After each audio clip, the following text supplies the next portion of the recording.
ရှမ်းပြည်နယ်ဝန်ကြီးချုပ်ဦးဆိုင်းထိန်ဆိုအထူးဒေသ6ပအိုးအမျိုးသားအဖွဲ့ချုပ် PNO ငြိမ်းချမ်းရေး35နှစ်ပြည့်အထက်မှ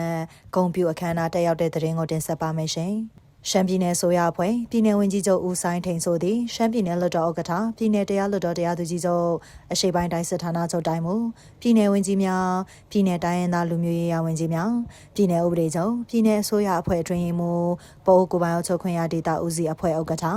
အထူးဒေသ6ပအိုးအမျိုးသားအဖွဲ့ချုပ် PNO ငြိမ်းချမ်းရေးအဖွဲ့တာဝန်ရှိသူများနဲ့အတူ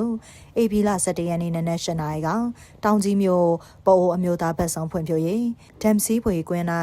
အထူးဒေသ6ပအိုးမျိုးသားအဖွဲ့ချုပ် PNO ငြိမ်းချမ်းရေး35နှစ်ပြည့်အထင်အမှတ်ဂုဏ်ပြုအခမ်းအနားသို့တက်ရောက်ခဲ့ပါတယ်။အခမ်းအနားတွင်ရှမ်းပြည်နယ်ဝန်ကြီးချုပ်ဦးဆိုင်းထိန်ဆိုကပအိုးအမျိုးသားအဖွဲ့ချုပ် PNO သည်1992ခုနှစ်ဧပြီလ17ရက်နေ့မှာနိုင်ငံတော်ငြိမ်ဝှက်ပြည်ပြမှုတည်ဆောက်ရေးအဖွဲ့နှင့်ငြိမ်းချမ်းရေးရယူတည်ဆောက်ခဲ့ရာယနေ့ဆို35နှစ်ပြည့်မြောက်သည့်နေ့ဖြစ်ပါကြောင်းထူးခြားသည့်ကငြိမ်းချမ်းရေးရယူတည်ဆောက်စဉ်ငြိမ်းချမ်းရေးစာချုပ်စာတမ်းဖြင့်လက်မှတ်ရေးထိုးခြင်းမရှိဘဲအပြန်အလှန်ယုံကြည်မှုဖြင့်သာငြိမ်းချမ်းရေးရယူတည်ဆောက်ခဲ့ပြီးနိုင်ငံတော်ဖွံ့ဖြိုးတိုးတက်ရေးအတွက်အဆက်ဆက်သောနိုင်ငံတော်အစိုးရတို့နှင့်လက်တွဲပူးပေါင်းအကောင့်ထဲပေါ်ဆောင်ရွက်နိုင်ခဲ့ခြင်းသည်မှတ်ကျောက်တင်ဂုဏ်ပြုပြောကြားလိုပါကြောင်းတည်ငြိမ်အေးချမ်းမှုရှိမှသာနိုင်ငံတော်၏စီးပွားရေးဖွံ့ဖြိုးတိုးတက်မှုအပါအဝင်ဗတ်ဆောင်ဖွံ့ဖြိုးတိုးတက်ရေးလုပ်ငန်းများကိုဆောင်ရွက်နိုင်မှာဖြစ်သည့်အတွက်တည်ငြိမ်အေးချမ်းရေးသည်နိုင်ငံတော်အဓိကလိုအပ်ချက်ပင်ဖြစ်ပါကြောင်း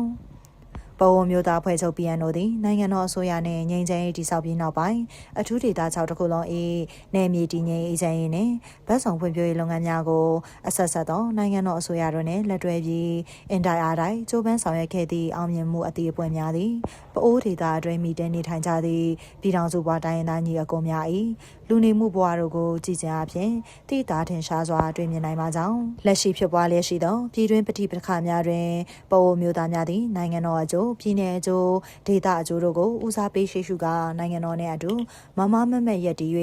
ရင်ဆိုင်ဖြည့်ရှင်ခဲ့သည်ကိုတွေ့မြင်ရသည့်အတွက်ဂုဏ်ယူပါကြောင်းပြောကြားခဲ့ပါတယ်။ထို့နောက်အရှိပိုင်းတိုင်းစစ်ဌာနချုပ်တိုင်းမူဗိုလ်မှူးချုပ်ကျော်နိုင်ဦးကဂုဏ်ပြုအမှားစကားပြောကြားပြီးပွဲဖြစ်မြောက်ရေးဦးစီးကော်မတီဥက္ကဋ္ဌဖျားခွန်ဆန်းလွင်မှကျေးဇူးတင်စကားပြန်လည်ပြောကြားကြောင်းသိရှိရပါတယ်။ရင်းနောက်ပြည်내ဝန်ကြီးချုပ်နှင့်တာဝန်ရှိသူများသည့်အထူးဒေသ6ပအိုးမျိုးသားအဖွဲ့ချုပ် PNO ငြိမ်းချမ်းရေး35နှစ်ပြည့်အထင်အမှတ်အခမ်းအနားတွင်ခင်းကျင်းပြသထားသည့်ဒေသထွက်ကုန်ပစ္စည်းများကိုလှည့်လည်ကြည့်ရှုအားပေးခဲ့ကြောင်းသိရှိရပါတယ်ရှင်။